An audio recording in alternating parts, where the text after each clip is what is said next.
Sometimes people look at you and they go like, this one will never marry. People have this mindset that a lot of people who are single are looking for husband. Maybe they don't find husband, they don't see, or they are desperate.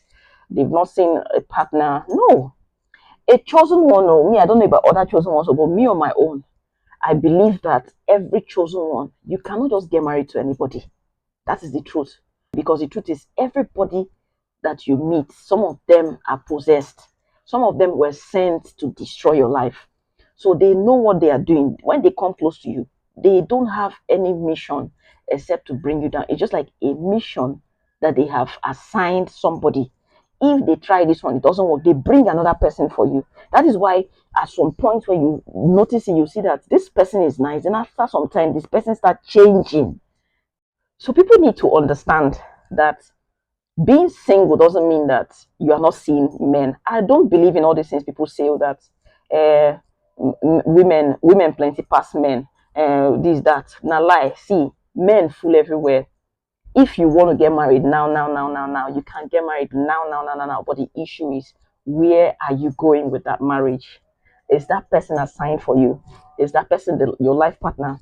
Is that person not going to betray you? Is that person assigned by God for you? What if you marry that person and the mission of that person is to destroy your life or to make your life miserable? So these are the things that people don't understand. So most times when they see you, they feel, oh, this one will never marry. No, it's not. There are so many people that are single, not because they are not seeing men everywhere. In fact, you see men every day. Like, you see different types of them, different species of men. But the truth of the matter is, as a chosen one, when you get close to somebody, you will now start seeing so many lies. The person is not straightforward. There's so many rubbish. And at some point, you just have to withdraw. Why? Because you know what you're actually looking for. You know what you are looking for. It is not what people are thinking. So most of the time, as a chosen one, when people are trying to make you feel miserable that you are still single, you are not married, see, don't listen to those people, because if you marry the wrong person, the person will show you shaggy. Now you go live with that person. Now you go still regret them. So it is better that whatsoever you are doing with somebody, you make sure that you are doing it with the right person and at the right time. Forget about all this thing they say that time waits for nobody. That is their problem. Let God's time be what is right for you. So some will say, now maybe now bad character. No, most times it's not even the bad character, because if it is the bad character, there's no way someone who has a bad character would cut you off and you start looking for them. You want them in your life.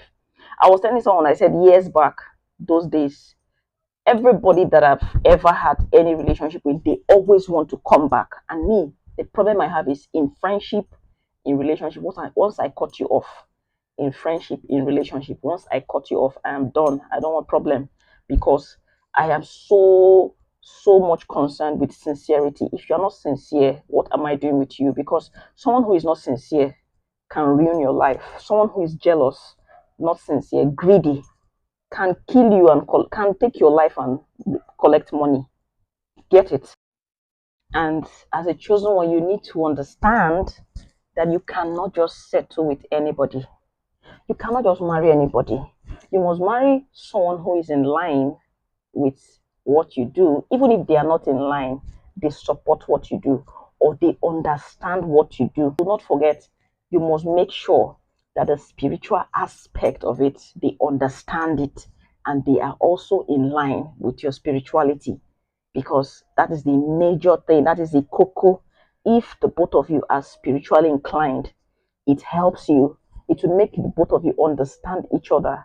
When there's a situation, the both of you can really, really work towards achieving a goal.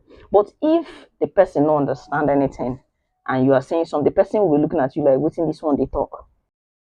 So, but when you are married to someone that is inclined with your spirituality, it will help you.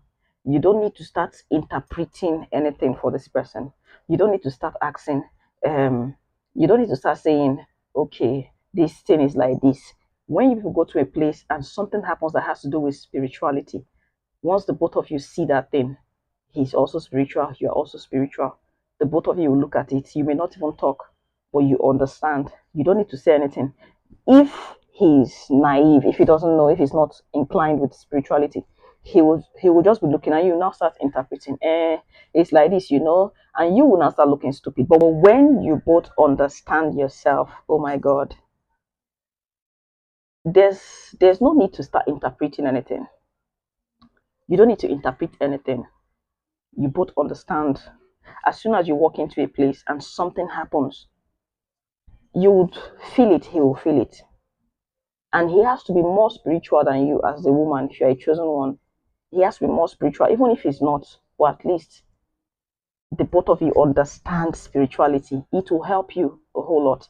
And it will help you in the sense that he can be able to take your place when you are not available for a certain thing.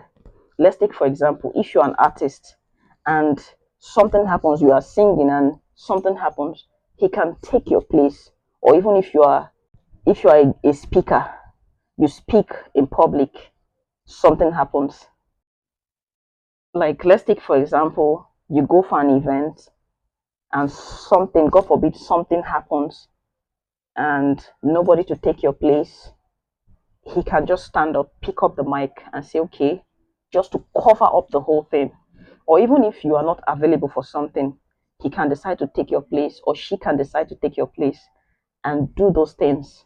It's just the same way as maybe taking over in terms of prayers and all that.